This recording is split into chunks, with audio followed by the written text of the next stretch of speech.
Okay guys, thank you for tuning into my channel, and today I am reviewing this watch right here. It is the Ochstin. Doesn't really have a model number, but this is it, Ochstin. So there's not a whole lot to say about it. It's just I find it to be a great watch. It has a signature right there, and there's no signature here in the crown, and this is what it looks like from up close. If I turn it around, the rotor doesn't have the signature, the logo either.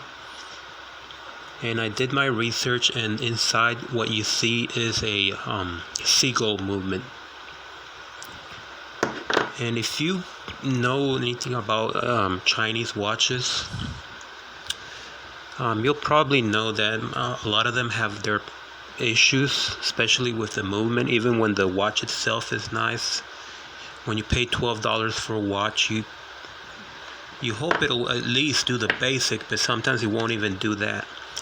This one's different. This one I paid $21. It was on sale, but normally it would be $25. And it does have that branded seagull movement as opposed to a generic movement. So I'm going to compare this watch to some of those other generic movement watches that I talked to you about. So I'm going to tell you why I bought this watch. First of all, I've had watches that don't have numbers, and I find it hard to read. I'm just not good at analog watches. So this is one of the things I was looking for. They're very hard to find, mechanical watches with numbers on them. Number two, another issue I had before is the hands. And I like it when the hands, the hour hand and the minute hand, are distinct, because I had two watches already where the hour hand and the minute hand, they're almost the same, so it's hard to read it. Even when you do have those numbers, they're hard to read. Let me move this around so you can see that the hour hand and the minute hand are different.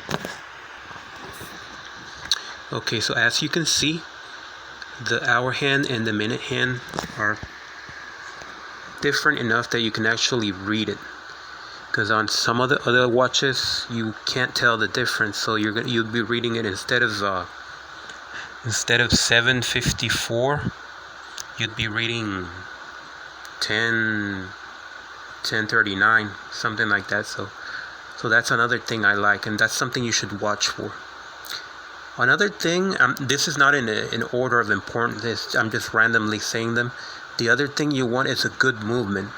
I have found that other movements that I bought for, those $12 watches, when you wind it, it's so stiff that you get a bruise here on your finger. And it's just unpleasant to be winding a watch that is so incredibly stiff. Another thing I like about this watch is that there's no crown guard. When there's a crown guard, it makes it harder to wind, especially when you have those ultra stiff movements. So that's what I like about this watch too.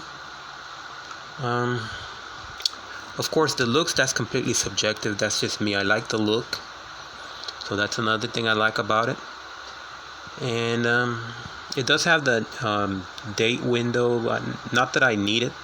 So I would have bought it anyway, regardless of whether it has the date or not. But it's good to have it, and it does have the quick set date, where you pull it once and that sets the date, and you pull it again and that sets the time. So, but one of the things that I hate the most about the watches I bought before is the stiff winding, and this one is not like that. This one has a very soft winding, meaning that when you wind it, it's nice and soft. So let me show you the winding. Let me set down the phone.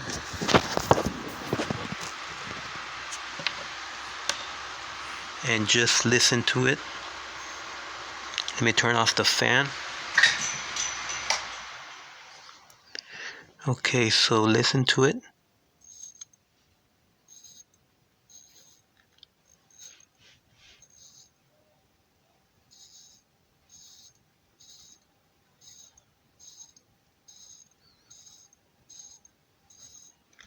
So it has an infinite winding, so you never get to a point where it stops winding.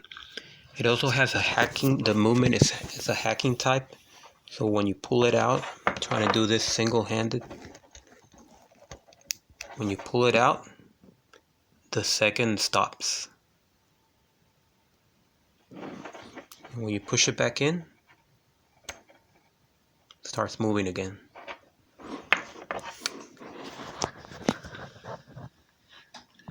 So let's compare it to the other ones that I have. For example, this one's really nice, really elegant, very difficult to read for me, and the winding is stiff. So that's one of the things that I don't like. So this one has a generic movement, and it's also not automatic, and this one has that seagull movement, which is automatic. Now let's look at the other one. This one's a Tevez. Probably one of the worst watches I bought as far as the movement. It is incredibly stiff. It is super stiff. It's nice, it's beautiful, but trying to wind this is a nightmare. And what makes worse the winding experience is the crown guard. So I could use a tool to wind this, like a plier, but unfortunately they have that crown guard, so it's not possible to do. So let's look at another watch. Now this one's nice too. It looks beautiful, very difficult to read. And if you look at the needles, the hands, the hour and minute hands, they're almost the same size. So if you're driving down the road and you look at the watch, you have a hard time reading it, especially with those hands that look so much alike. It's kind of difficult to read. So let's look at this one right here. This one. This is a Kenneth Cole.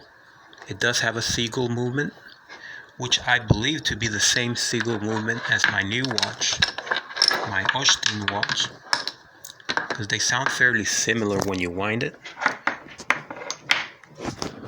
Let me do the comparison.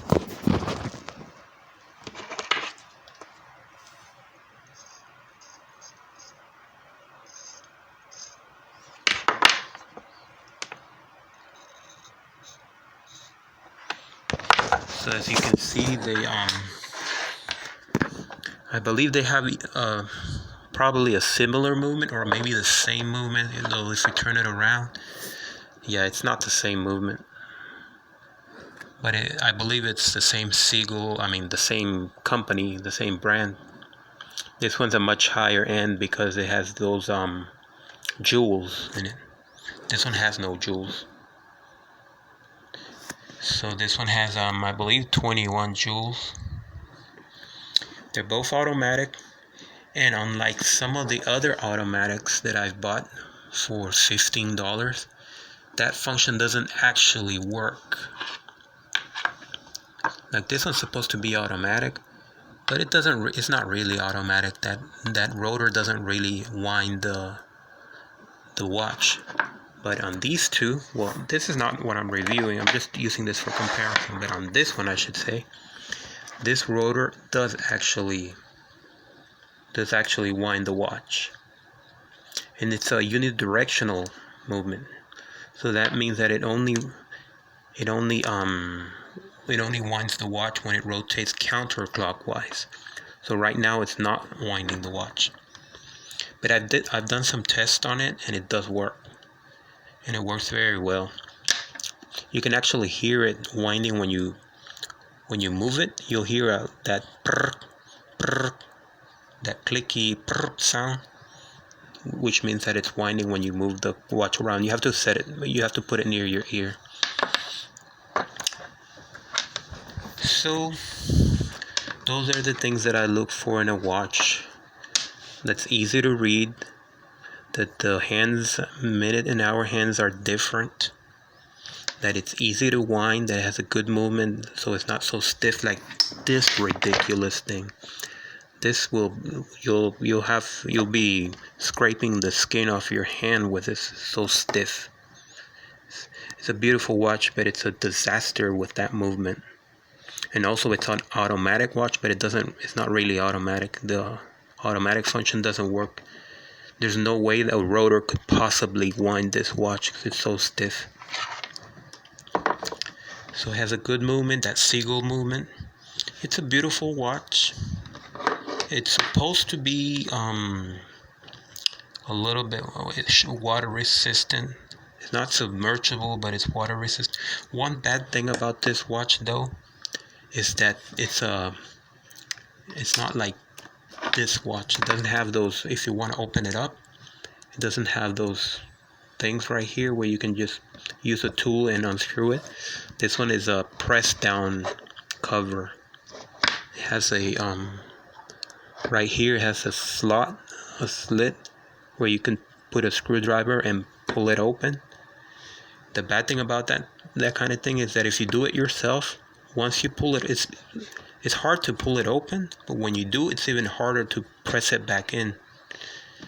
And that will require some sort of special machine to stamp it back in. Same as this. So I don't like that part. Not that you need to do it, and a watchman would know how to open it and close it because they have the special tools. But I'd rather have this, because this I can open it up myself. So that's the bad thing about it. But other than that, I don't know what else to say about it. It's fairly accurate. All of these watches, comparing to all of these watches, even the expensive one, the Kenneth Cole. Well, I say expensive, this one was $80. It's about 2 minutes fast per day. And for a $21 watch, that's good, I think. I mean, you could take it to a watch repairman, but I know they're going to charge you more than $21 just to adjust it. So I don't know that you want to do that. When you buy one of these watches, you're stuck with what you got. You can't really take it to a repairman because they'll charge you beyond the value of the watch. I did ask one repairman, and it's like he didn't care. If you don't say something like Rolex, they don't even want to talk to you. So it's a kind of a nasty industry, though, the watch industry, where if you're not a rich man, they don't even want to talk to you. So this is leather right here. It says genuine. You can't see it, but it says genuine leather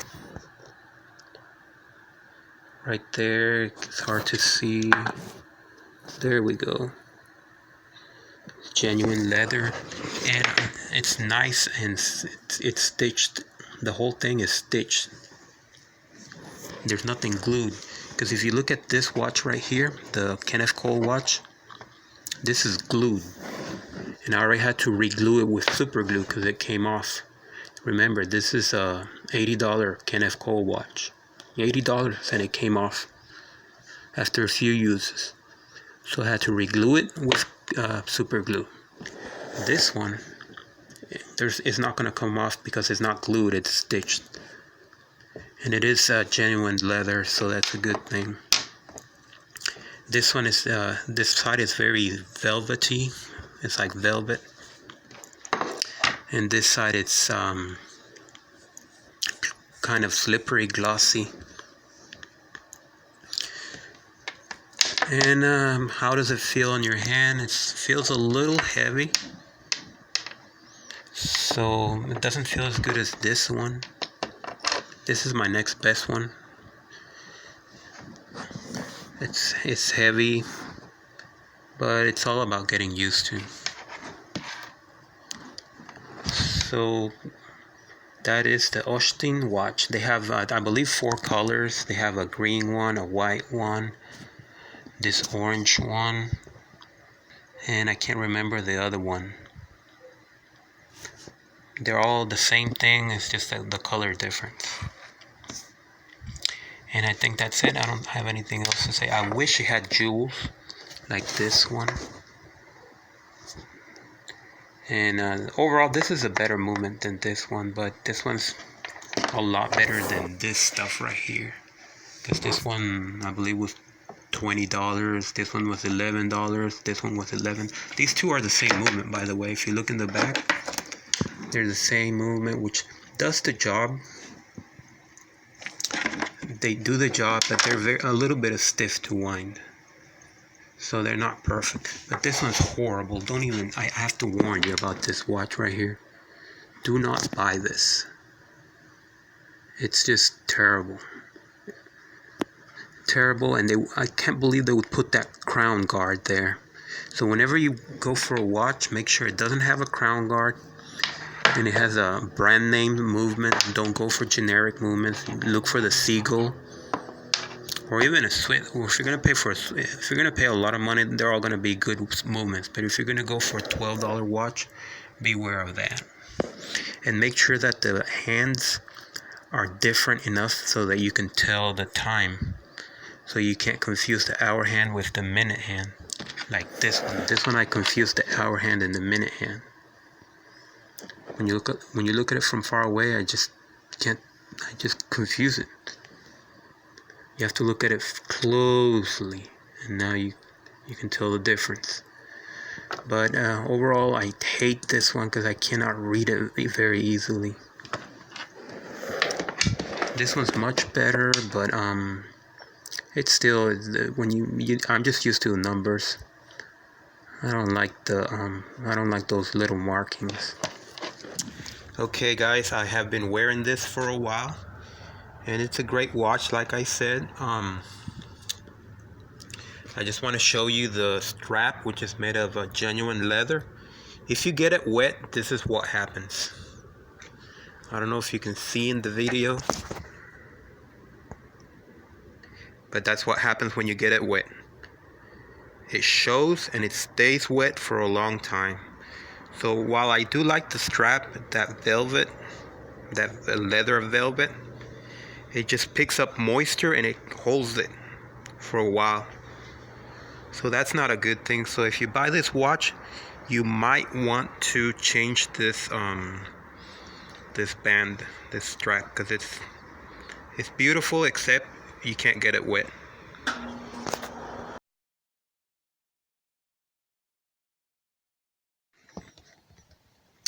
Okay, so I changed the strap.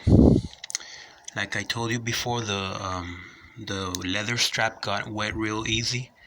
So what I did is make a swap right here, and I actually think it looks better because this is a fairly sporty watch, and that leather strap was not really sporty, if you know what I mean. But that strap's not going to waste because I do have that other watch that I already showed you, which is this one, and this is that strap. This is the strap that came with this watch. So it actually looks great on this one because it's more of like a classical watch. Like a classic, I don't know how to say I don't know what the right term is, but this is more of a fancy classic Picasso kind of watch. This is more like a Ferrari kind of watch, like a sports watch. So this one goes better with this rubber strap, and this one goes real nice with this genuine leather strap. And it's just, this actually comes so nice that I'm actually gonna wear. I use the word actually a lot. I'm gonna be wearing this because now it looks very nice with this strap. And this one also, it's great that it has the rubber strap, so it's more sporty. So if I get it wet, this dries out very easily. So this will be more of a dress watch because I'm not gonna go hunting, and I'm not an actual hunter. I'm not gonna go hunting with this watch because if I accidentally fall into the lake, I'll get this wet, and it's gonna stay wet for 15 minutes. But this one, on the other hand, this is rubber, so I will be going into the woods with this because it's rubber, and this is it water resistant? It does say water resistant right there. Focus. There we go. Water resistant. 3 atmosphere. So it's not submersible. You're not going to go diving with it. But it will resist you washing your hands. So overall, I think this leather strap is so beautiful that I mean, if I pay $21 for the whole watch, just the strap, you would pay, if you were to go to a local store and just get the strap, that would cost you, I would say, about $18 maybe. Somewhere between $14 and $18 for this kind of strap. Because it is leather, genuine leather. Genuine leather. Okay guys, this is the final day of my testing this watch, the Ochstin. So I've been testing this watch for a few days, so I can give you a very accurate review, as accurate as possible. What you need to know about this watch is probably number one, it does not have lume. You would expect any watch to have a lume, but this one does not have any kind of lume. So if you shine a flashlight onto the face, it's not gonna glow. There's no glow in the dark properties to this watch. Number two, it's the strap that it comes with, the original brown strap. It's made of genuine leather, so it gets wet real easy, like I showed you before. Number three would be this, the thickness is kind of thick in my opinion. That's a matter of opinion. It's also kind of heavy. I find it a little heavy. That's also a matter of opinion. So I wish it was lighter and thinner. And as far as the accuracy, I've noticed that the accuracy has improved. It's sort of, it's like this watch has broken in. It was 2 minutes fast every day. Now I'm not changing the time as often. It almost seems like it's slowed down. So I know that doesn't make any sense, but it feels like it's more accurate now because I haven't changed the time for a while. And one thing I did notice is that when I was adjusting the date and time at one point, because this is a hacking movement, when I pushed the pin back into place for a moment, it just wouldn't move. It took a lot of shaking and punching and just pushing and shoving to get that moving to start working again. So I don't know if I did something wrong, or it's just it's not something I liked. At one point I thought it was damaged, but I kept shaking it and punching it, and eventually it started working again. But after setting the date and time, and then I pushed the crown back in, it did freeze up on me. And I wasn't recording, I was just doing my normal testing of the watch. But it did manage to start moving again. So I'm happy that it's moving for now. But I have to let you know that at one point it did freeze up on me. I have not submerged it in water, and I don't plan on doing that because it's not really this. According to the web page on AliExpress, it doesn't say anything about it being submersible. It's not, by no means. This is not a diver watch, but you can wash your hand with it, and it can accept some water, like rainwater, and washing your hands. Just not going in there, or not going into a swimming pool or at the beach, because it will get water inside, and that's to be expected. So I think that's it for now. Do I recommend this watch? Yes, I do. I do. So you just got to know what I told you about. You got to know that, and that's it. So overall, this is a beautiful watch. Thank you for watching.